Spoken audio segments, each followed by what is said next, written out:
A lot of this isn't going to make sense to you, and I'm sorry about that. I'm just going to start at the beginning, with the house.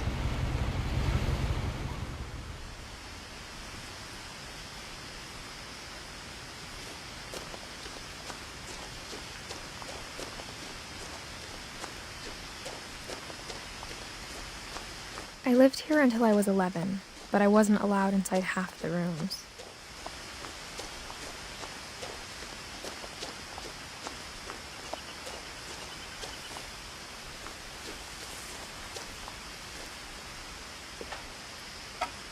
Inside the mailbox were bills from 7 years ago, marked urgent, open immediately.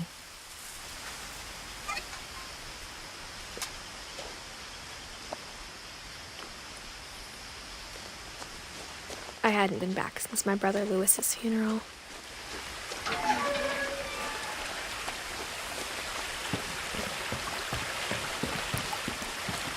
In her will, my mother left me a key, but didn't tell me what it unlocked. Maybe she thought I'd know, or she thought that the mystery would be enough to bring me back.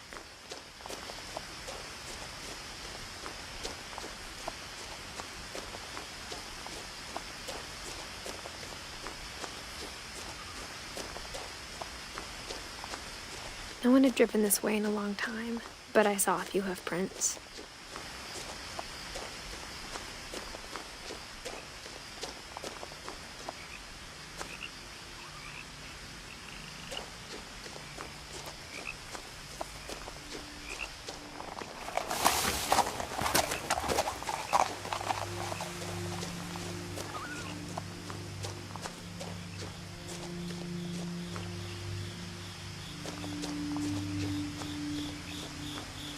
The truth is, even after I inherited the house, I never thought I'd come back to it. But now I had questions about my family that only the house knew the answers to.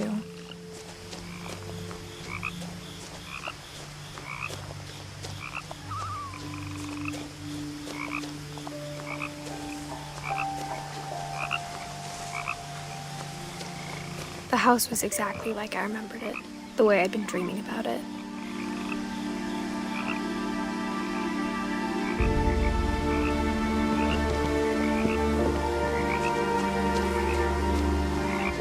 I asked Edie once about the dragon in the pond. She said it had killed her husband.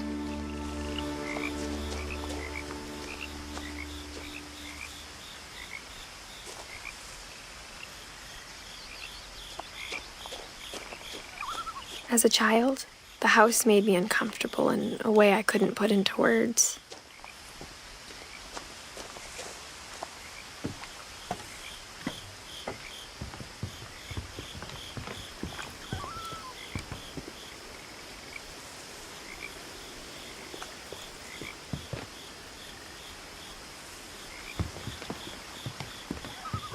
Now, as a 17-year-old, I knew exactly what those words were. I was afraid of the house.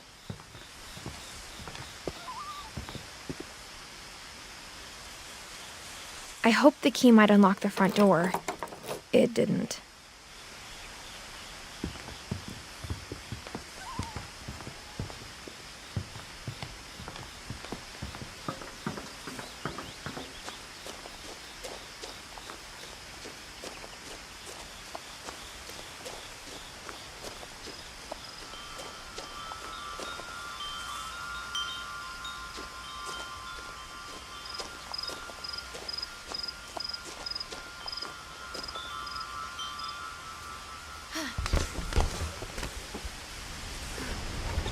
Crawling through the doggy door used to be a lot easier when I was 11.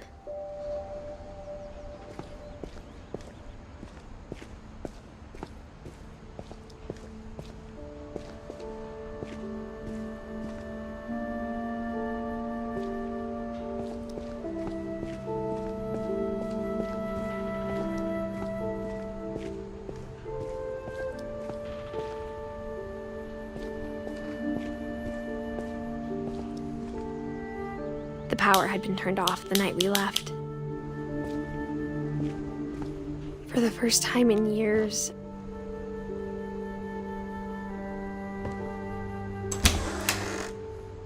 felt like I was home. But instead of a family, there were just memories of one.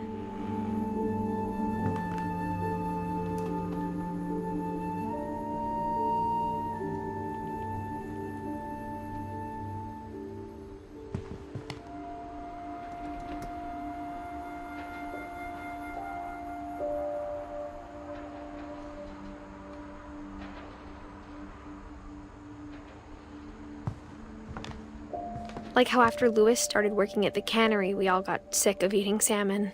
Except our cat, Molly. Or how only one restaurant would deliver to our house, so we had Chinese a lot.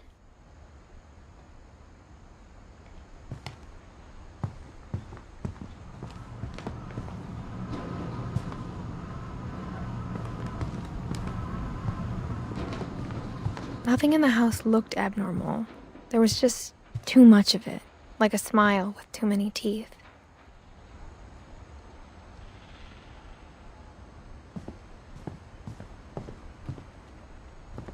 A lot of things got left behind in the whirlwind of that last night.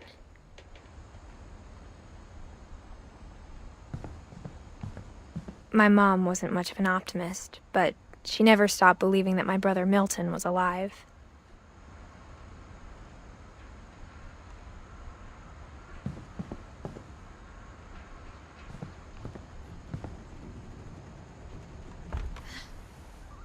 Edie told me once that every Finch who ever lived is buried somewhere in the library.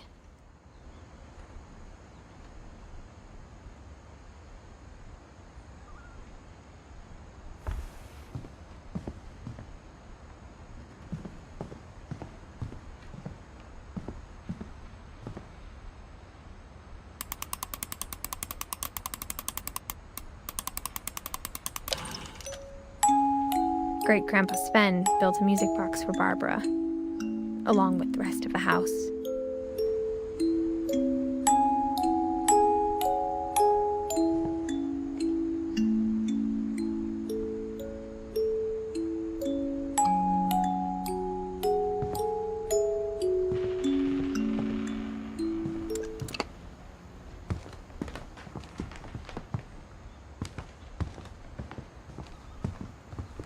Even the fireplace had a story. Edie told me the bricks came from the original house, after it sank.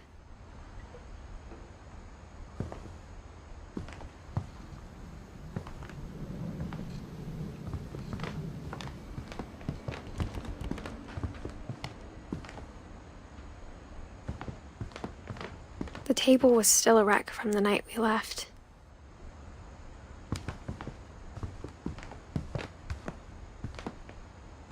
My mom was the only one of us who could imagine Great-Grandma Edie living in a nursing home.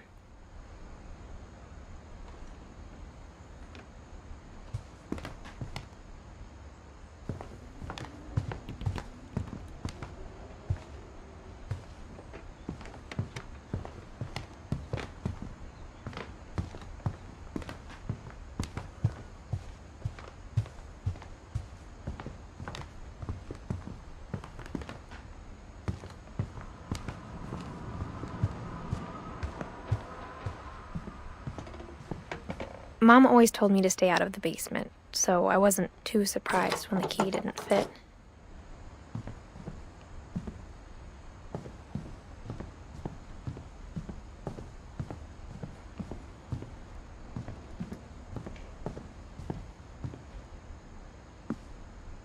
After Milton disappeared, Mom sealed up all the bedrooms. Then Edie retaliated and drilled peepholes.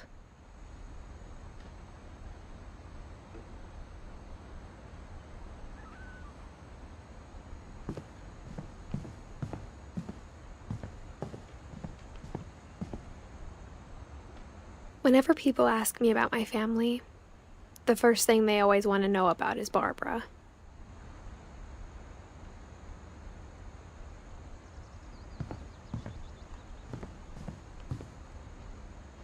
Edie's father, Odin, built the original house.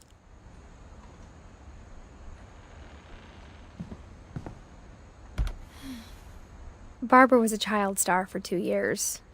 until America grew out of it.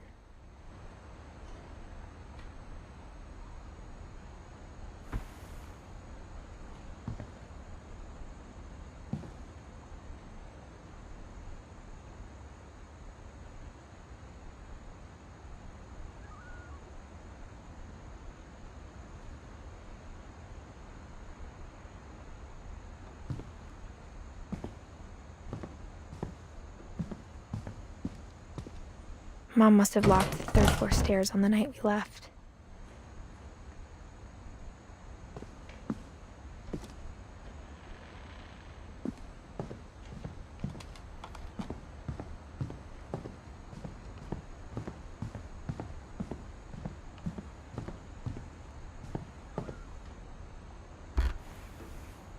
The last time I was in Edith Sr.'s room, I was 10 and she was painting my portrait.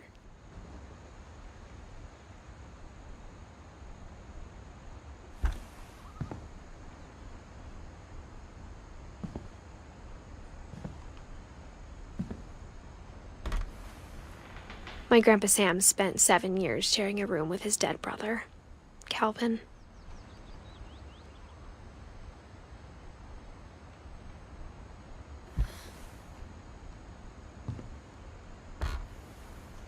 As a kid, I just assumed every house had peepholes and sealed rooms you weren't allowed inside of.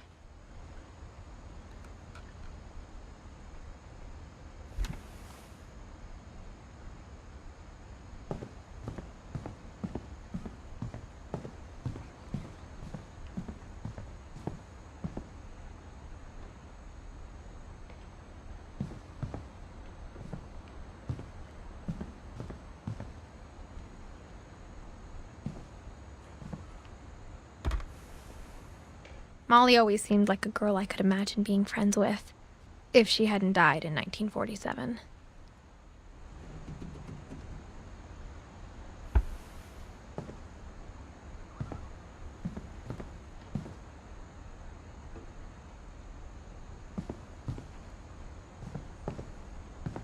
I spent a lot of time playing in Great Uncle Walter's room.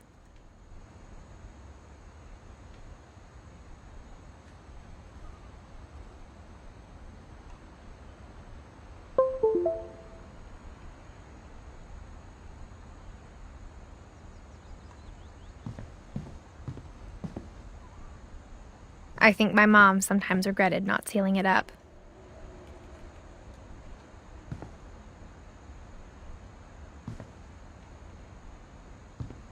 Lewis told me there were secret passages, but I never believed him.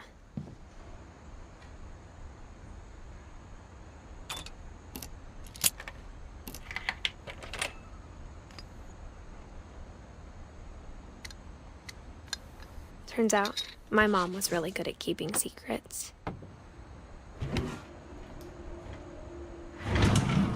Now it was time to find out what my mom had been afraid of.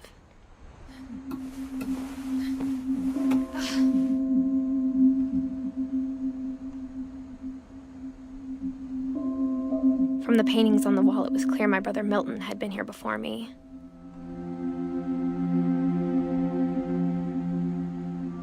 Reading this, maybe it sounds like I had a plan. But I had no idea what was behind that door.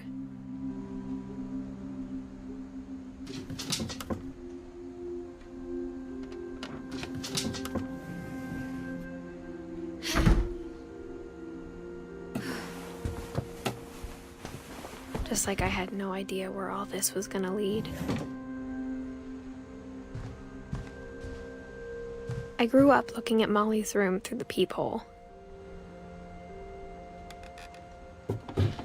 Molly's gerbil had a tiny bedroom with its own even tinier gerbil cage.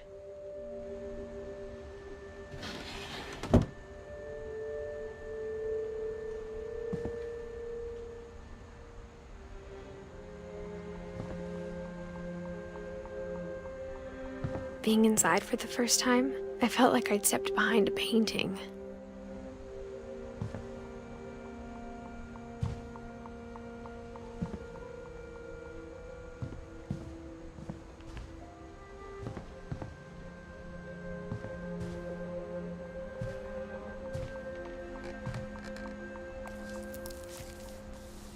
December 13th, 1947.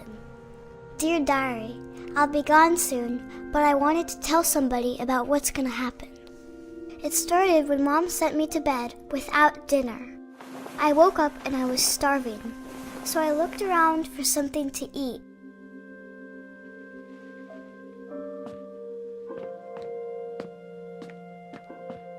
My Halloween candy was all gone. The gerbil food was dry, but I didn't mind it.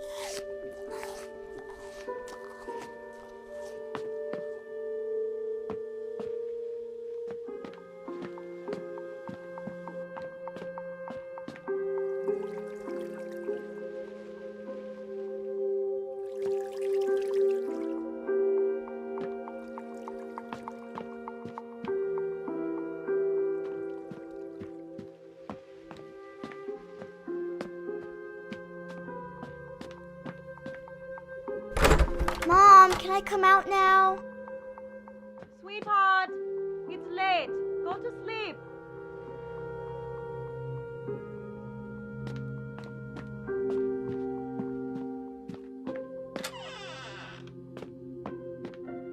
I kept eating and eating.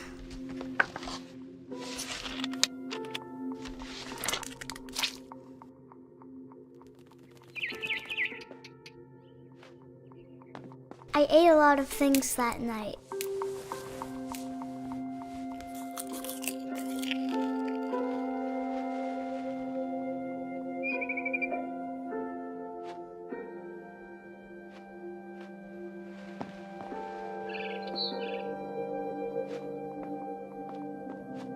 Then I heard chirping outside my window. It was a barn swallow going back to her nest. I reached out for her.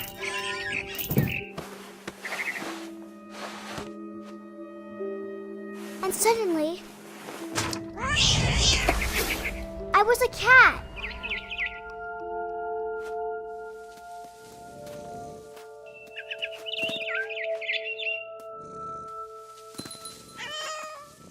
I tried to be quiet, but the bird was really scared.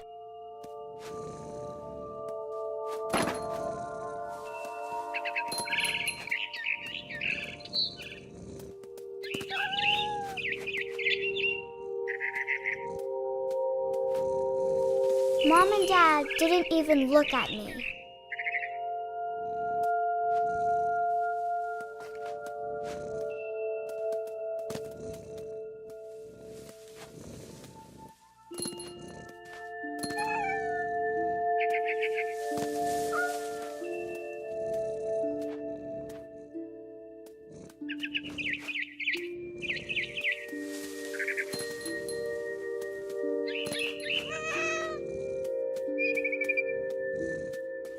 I jumped and I almost got her.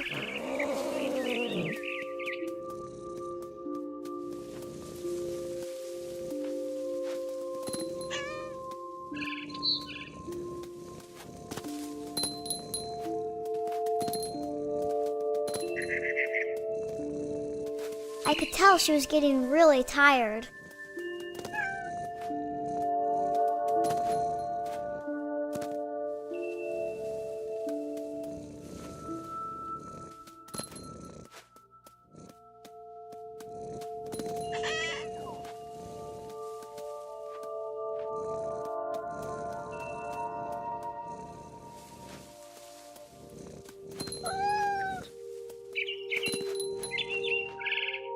Now I was up in the big tree.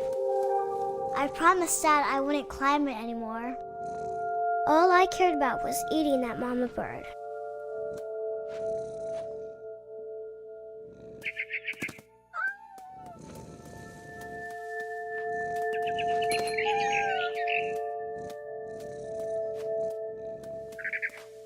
I gobbled her up. And suddenly, I was an owl. First, all I heard was the wind. Then I heard little teeth nibbling in the grass.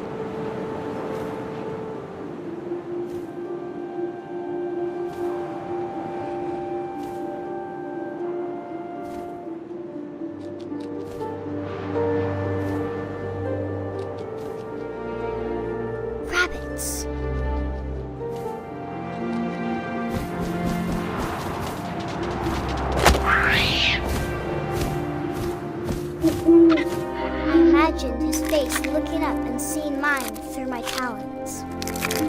I swallowed him up, and I didn't chew one bit. Then I flew off to find something bigger.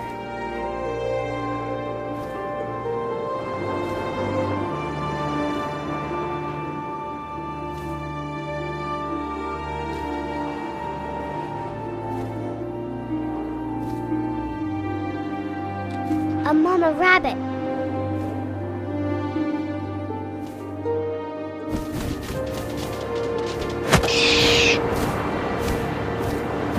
She was almost too big to carry. I started choking, but I couldn't stop eating. And suddenly, I was a shark.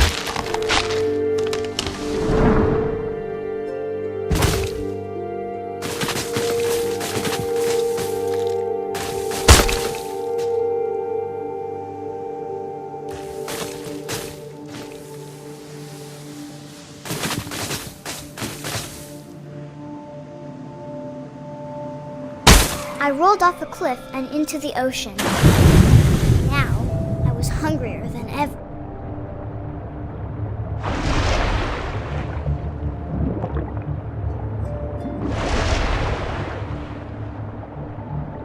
I wanted fat, juicy seals.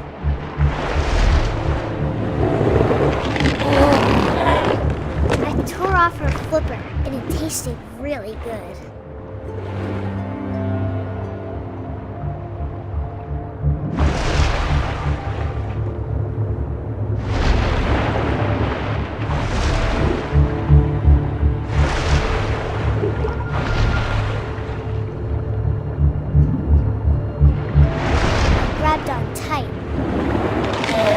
So hungry, I jumped out of the water.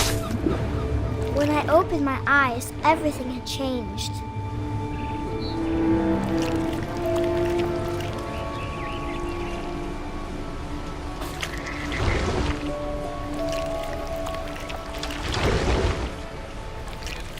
Now I was a monster, and I smelled people everywhere.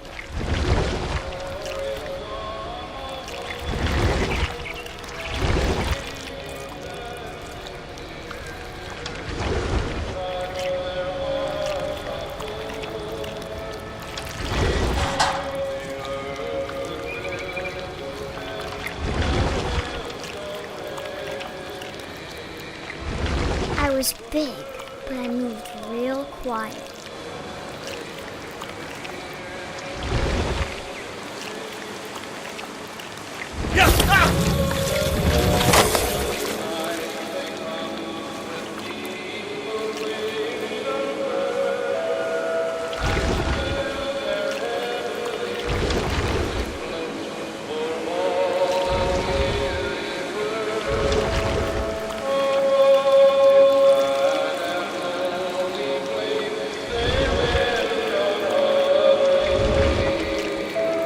To stop, but also I didn't.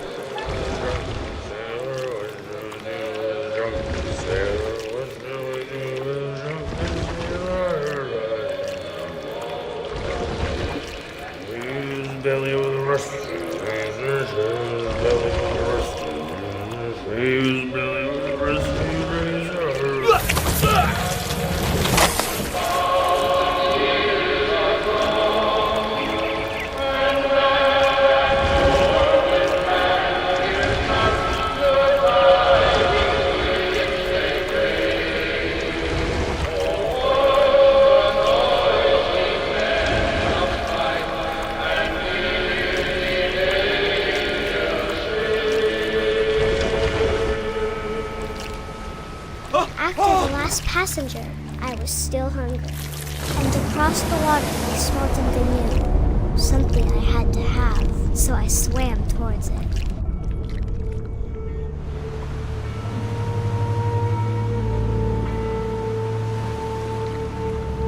I slithered onto the sand, and the good smell went into an old pipe.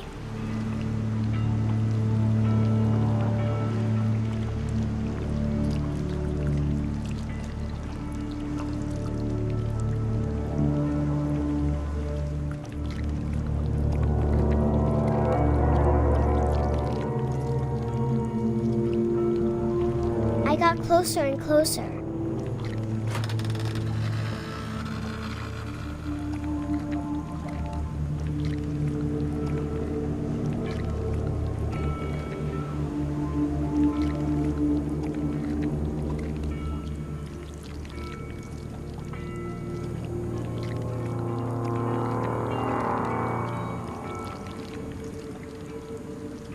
All of my stomach started growling. And suddenly, I was me again.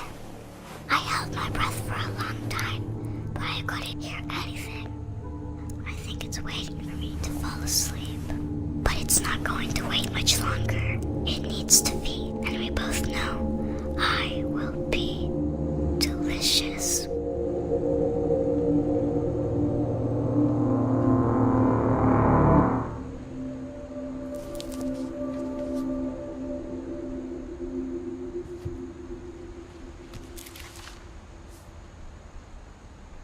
I'm not sure if I believed all of that, but I'm sure Edie would have.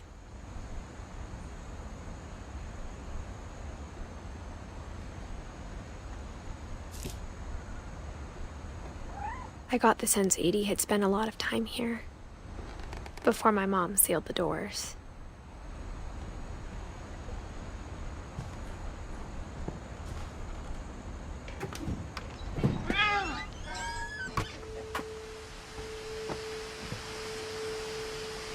This will be obvious later, but my mom never told me any of these stories. Edie would have, but Mom didn't like bringing up the past. Though, when we adopted a stray kitten, she was the one who named it Molly.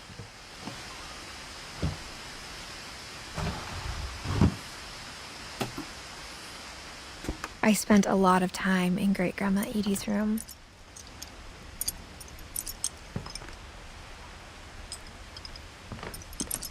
Louis died a week before we left, but Edie had already started to memorialize him.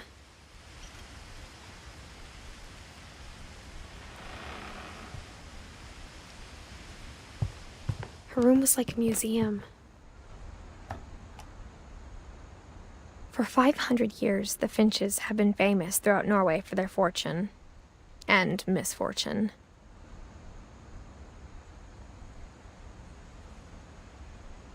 Odin Finch buries the latest victims of the family curse, his wife Ingeborg and their newborn son, Johan.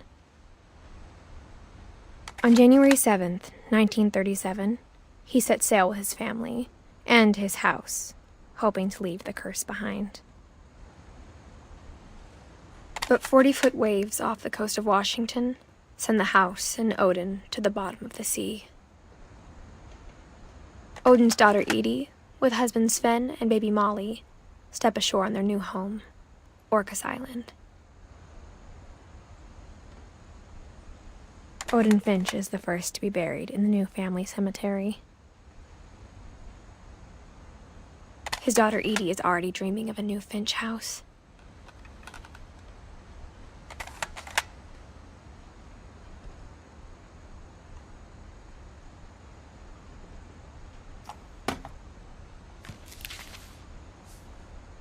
Whatever's wrong with this family, it goes back a long ways.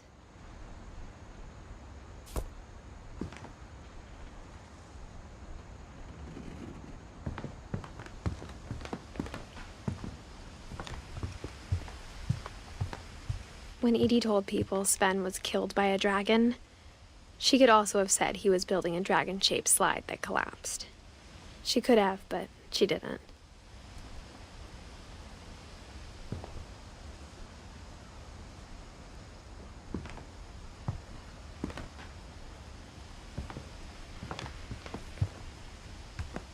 Even in her 90s, sometimes Edie seemed a lot younger than my mother. The only trace Grandpa Sam's first wife Kay left on the house was the pink bathroom. It was a pretty big trace.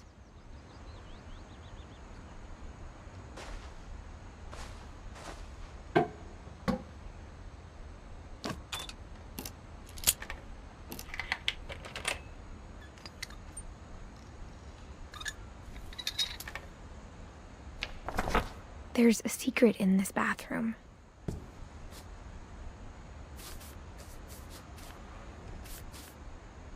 It's in the last place you would look.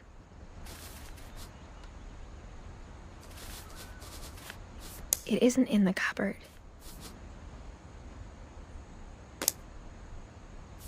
It's hidden in this book.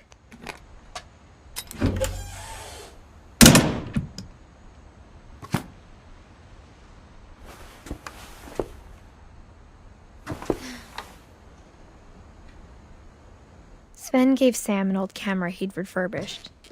He never put it down.